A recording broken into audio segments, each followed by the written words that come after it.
39% según la última encuesta de Opol Consultores y estaría a un paso de ganar la primera ronda.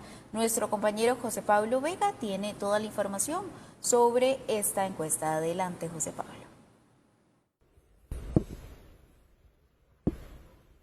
Gracias. La más reciente encuesta de Opol Consultores, la última del 2025, arroja datos bastante interesantes y como todas las encuestas que hemos analizado, acá está doña Katia Benavides. Katia, muchas gracias por estar con nosotros. Feliz Navidad, próspero año nuevo. Igualmente, José Pablo, para ustedes y para toda la audiencia. Vamos a hablar de la intención de voto, es el primer rubro, sobre Laura Fernández, que aumenta un 39.45%, pero los demás candidatos bajan. ¿A qué se debe esto? Tenemos que entender que las encuestas lo que nos demarcan es una foto del momento de la intención que tiene el electorado y la ciudadanía a vísperas ya de Navidad. Y decimos popularmente que normalmente las discusiones políticas siempre las dejamos para última hora y esto también lo han demostrado las encuestas. ¿Cómo está la foto de un 23 de diciembre? Bueno, podemos decir que efectivamente doña Laura Fernández mantiene un voto sólido, duro, en relación a la intención que tiene para llegar al próximo 1 de febrero, pero no nos olvidemos de que también hay un porcentaje alto en el rubro de indecisos. Todavía hay personas que no se deciden y que decimos popularmente que se deciden con el tamal o ya en las últimas horas de la elección del 1 de febrero. Tenemos que entender que efectivamente ella sube dentro de un margen de error y vemos que los otros candidatos sí están muy por debajo de la intención de voto que tiene doña Laura. Sin embargo, la que sí vemos que sube un poquito es doña Natalia Díaz. Sí, hablando, y ahora casi vamos a hablar de lo de la intención de voto, la intención de voto presidencial y todos estos temas, pero también tenemos que hablar de la tendencia a diputaciones a nivel nacional, donde Pueblo Soberano liberan todas las provincias, pero hay un dato que a mí me genera mucha curiosidad: mayor apoyo en Limón, Punta Arenas y Guanacaste. Sí, es interesante entender cómo la discusión de quiénes nos van a representar en la Asamblea Legislativa ha sido tema realmente en estas elecciones, tendencia que no habíamos visto anteriormente.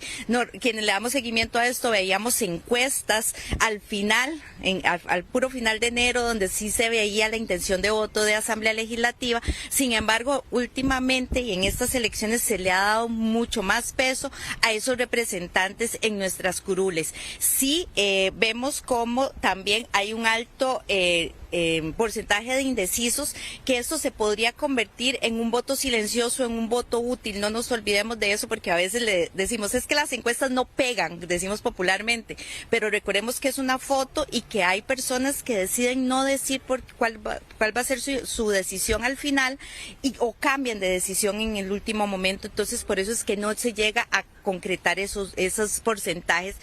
Lo que tenemos que revisar son tendencias y efectivamente, como usted lo indica, hay una tendencia de las costas para darle el apoyo a los representantes de Pueblo Soberano, pero no nos olvidemos que también hay un 55% de personas que indican no tener partido político y esto viene a ser también relevante a la hora de dar esos votos. En el caso de Asamblea Legislativa tampoco se nos olvide el tema del quiebre del voto. Quien está decidido a votar por la papeleta presidencial por X o Y partido puede que cambie su decisión para la elección de diputado. La indecisión o la no participación de voto la vamos a cubrir en dos rubros diferentes. Una, intención de voto de participar en elecciones, o sea, la gente que dice, sí, yo voy a ir a votar o no voy a ir a votar, o está muy seguro o no está seguro de votar. Acá, el que sí va a votar, según esta encuesta, 84.39, y el que no, dice que no va a votar un 15,61. ¿Cómo reflejar este número? Y ahorita vamos a ver después la indecisión ya electoral presidencial. Ajá, aquí es importante señalar que son dos rubros diferentes. El abstencionismo, por un lado, es quien está decidido efectivamente a participar de la elección a pesar de que tenga o no tenga ya definido por quién lo van a hacer. Y están los indecisos, que son ese porcentaje del 84% que no tiene todavía, y en este caso la encuesta nos da un dato de un 33% de las personas que todavía no se deciden por quién votar. Entonces, aquí lo que tenemos que entender es que efectivamente muchos indecisos pueden que pasen al porcentaje de abstencionismo. Cuesta mucho que el abstencionista, que ya se declara abstencionista a estas alturas de la campaña, cambie su decisión de participar. Pero los indecisos sí podrían, al no encontrar una opción viable para quien ir a dar su voto, convertirse en ese porcentaje de abstencionistas. Y eso es importante considerarlo a la hora de hacer análisis y después ver cuál es el porcentaje que el Tribunal Supremo de Elecciones nos da en relación al abstencionismo. Pero hay que entender también que cuando, y esto nos dice la teoría política, cuando las elecciones están muy polarizadas, normalmente la participación aumenta. Entonces hay que ver cuál va a ser esa tendencia que vamos a tener los costarricenses. Sí, y para hacer ya un resumen final sobre esto, como usted lo mismo lo indicaba, hay gente que dice, yo sí voy a ir a votar, pero no sé por quién. Inclusive podría quebrar el voto, inclusive podría ponerlo en blanco o poner alguna majadería, digamos, en la boleta, como lo hace mucha gente.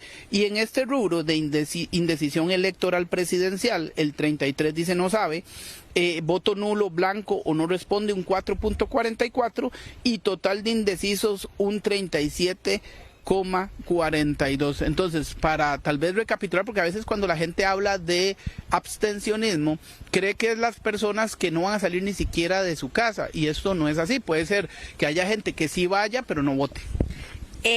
Vamos a ver, efectivamente, cuando usted emite el voto propiamente, vamos a ver y expliquémoslo con palabras más claras. Cuando usted firma el padrón en el recinto, ahí usted está diciendo participé y usted es parte del porcentaje que participó. Pero a la hora de decidir, puede que se haya convertido en esa persona que emitió un voto que no es válido para un partido político en específico, pero sí participó. Y eso es lo que tenemos que entender, que es la diferencia del abstencionismo, que es la persona que no se acerca a la urna, que no firma el padrón electoral, y la persona que sí participa, pero no le da el voto a una opción política. Muchas gracias, Katia. Con gusto, para servirle. Ahora, más adelante, acá en esta misma edición, vamos a también hacer un resumen sobre la popularidad del presidente para que nos acompañe. Perfecto, muchísimas gracias. Bueno, ahí teníamos a Katia Benavides. Como lo decimos, en esta misma edición de Noticias Trivisión vamos a hacer un análisis sobre la popularidad del presidente, que también se mide en esta encuesta. Rápidamente voy a hacer un resumen sobre la participación o sobre la encuesta de Opol, donde la intención de voto: Laura Fernández un 39.45, Álvaro Ramos un 5,64, Fabricio Alvarado un 2,99 y Claudia Dobles Camargo 2,64. En diputaciones, la tendencia es que Pueblo Soberano lidera todas las provincias, pero tiene un mayor apoyo en Punta Arenas, Guanacastes, y la indecisión del voto legislativo asume a un 40%. También la intención de voto o gente que va a participar, un 84,39 según esta encuesta, sí votará. No votará un 15,61, muy seguro o seguros de votar un 83% según lo que dice la encuesta de Opol Consultores. Y ya para finalizar esta intervención, indecisos electorales presidencial, no sabe un 33, voto nulo un 4,44 y total de indecisos 37,42. Más adelante en esta misma edición vamos a hacer un análisis de la popularidad del presidente, que no baja, se mantiene en más de un 60%.